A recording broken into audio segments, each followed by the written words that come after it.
பொதுக்காலம் முதலாம் வாரம் வியாழக்கிழமை. முதல் வாசகம். எபிரேயருக்கு எழுதிய திருமுகத்திலிருந்து வாசகம். அதிகாரம் 3, திருவசனங்கள் 7 முதல் 14 வரை. சகோதரர் சகோதரிகளே, தூய ஆவியார் கூறுவது: இன்று நீங்கள் அவரது குரலை கேட்பீர்களென்றால், பாலை நிலத்தில் சோதனை நாளென்று கிளர்ச்சியின் போது இருந்தது போல உங்கள் இதயத்தை கடினப்படுத்திக் கொள்ளாதீர்கள். அங்கே உங்கள் மூதாதையர் 40 ஆண்டுகள் என் செயல்களை கண்டிருந்தும் என்னை சோதித்துப் பார்த்தனர். எனவே அத்தலைமுறையினர் மீது வெறுப்பு கொண்டு எப்போதும் இவர்களது உள்ளம் தவறுகிறது. என் வழிகளை இவர்கள் அறியாதவர்கள். எனவே நான் சினமுற்று, நான் அளிக்கும் இலைப்பாற்றியின் நாட்டிற்குள் நுழையவே மாட்டார்கள் என்று ஆணையிட்டு கூறினேன் என்றார் கடவுள். அன்பர்களே, நம்பிக்கை கொள்ளாத தீய உள்ளம் வாழும் கடவுளை விட்டு விலகும். இத்தகைய தீய உள்ளம் உங்களுள் எவருக்கும் இராதபடி பார்த்து கொள்ளுங்கள்.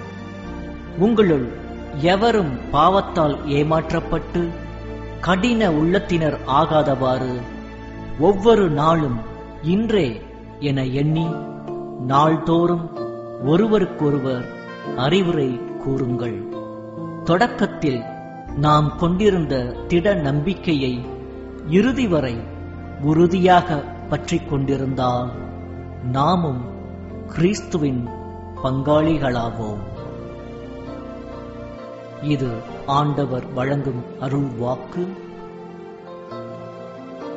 இறைவா, உமக்கு நன்றி.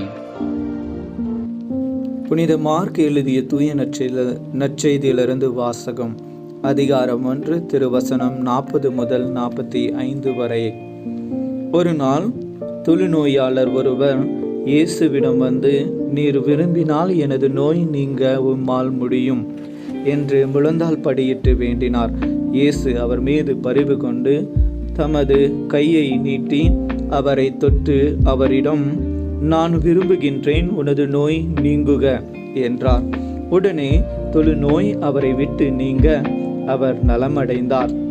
பிறகு அவரிடம், இதை யாருக்கும் சொல்ல வேண்டாம், கவனமாயிரும்.